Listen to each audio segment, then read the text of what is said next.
All right. What's up, everybody? My people in Manhattan, the Bronx, Queens, all at Staten Island, my homeborough, Brooklyn. Back out with another video. And, once again, it's Christmas Day. We wish you all Merry Christmas and have a Happy New Year. Wish you all best 2022.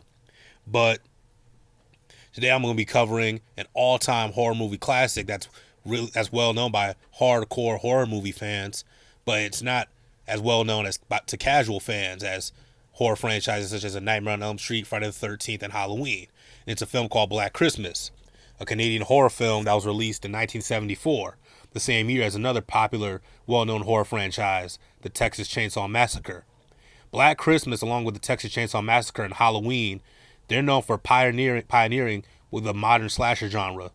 They pioneered in the 70s. Of course, Halloween came out in 78, 4 years after Black Christmas and TCM. And it paved the way for the horror icons of the 80s, such as Jason Voorhees, Freddy Krueger, Chucky, and so on and so forth, going into the 90s with Candyman and Ghostface.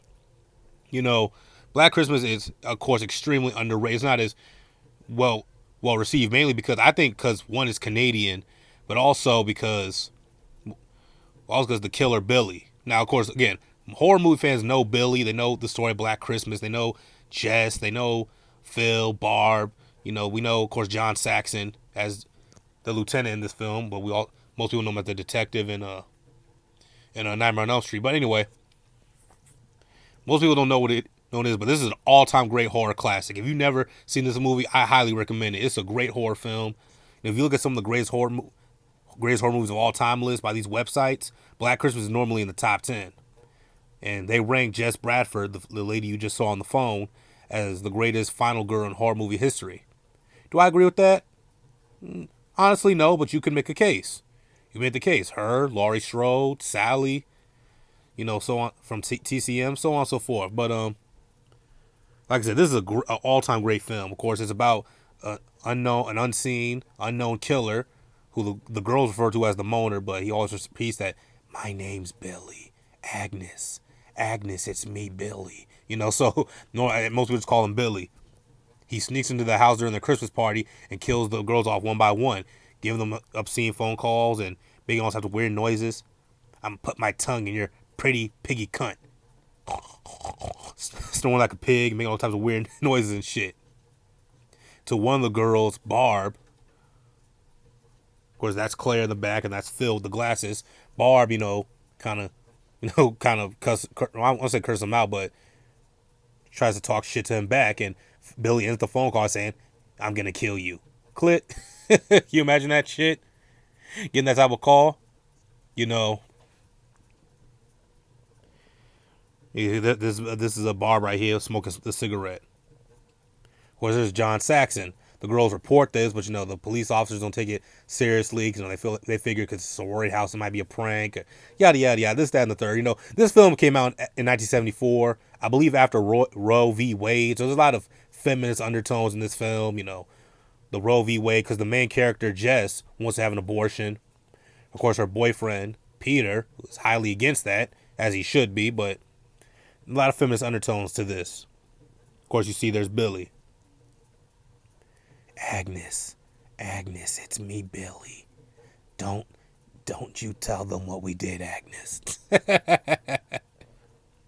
course, here's one of the iconic shots of the film. Claire, dead body, plastic back over her head, in the attic.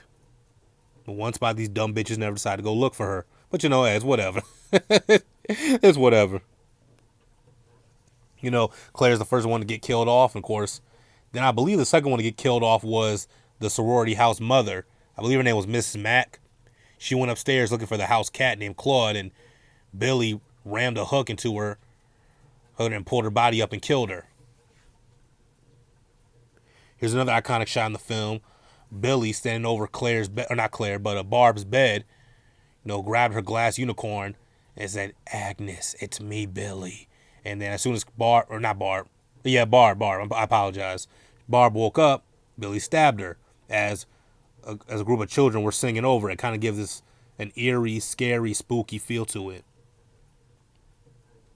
But like I said, Black Christmas, all-time horror classic, highly recommended. Of course, it ends. No, I'm not really trying to do a real in-depth review of it, but hey, and when it at the end of it, you know, Claire, or not Claire, but Jess, she escapes. She finds Barb and Phil dead in their bedrooms. She sees Billy. She hits Billy up against the door, escapes from him barely, hides in the basement. Her boyfriend Peter comes in looking for her. Jess, scared, thinking Peter's the killer, kills Peter and is found unconscious. The police officers, led by John Saxon, take her to her bedroom. They all leave the bedroom, and the calls continue. And then the credits roll. You know, you don't really know what happens to Jess. Does she ends up getting killed by Billy? You never really know. That's what I think makes Billy so mysterious and so creepy. One he's never seen. You don't know what his true motives are. That's why I think this movie's so great. It leaves you guessing, like, what happened to Jess? Oh, this, that, and the third. You know what I mean? But like I said, if you've never seen this film, highly recommend it. All-time classic, horror movie classic. But, you know, hey, what do you guys think? Tell me in the comment section down below. If you've seen the film before, tell me in the comment section. What do you think? On a scale of 1 out of 10, what would you give it? I give it, you know, scale of 1 out of 10. I'll probably say, honestly, a 10. Honestly, I really love this film. I really love it, but, you know, that's just me. What do you guys think? See you all. Merry Christmas.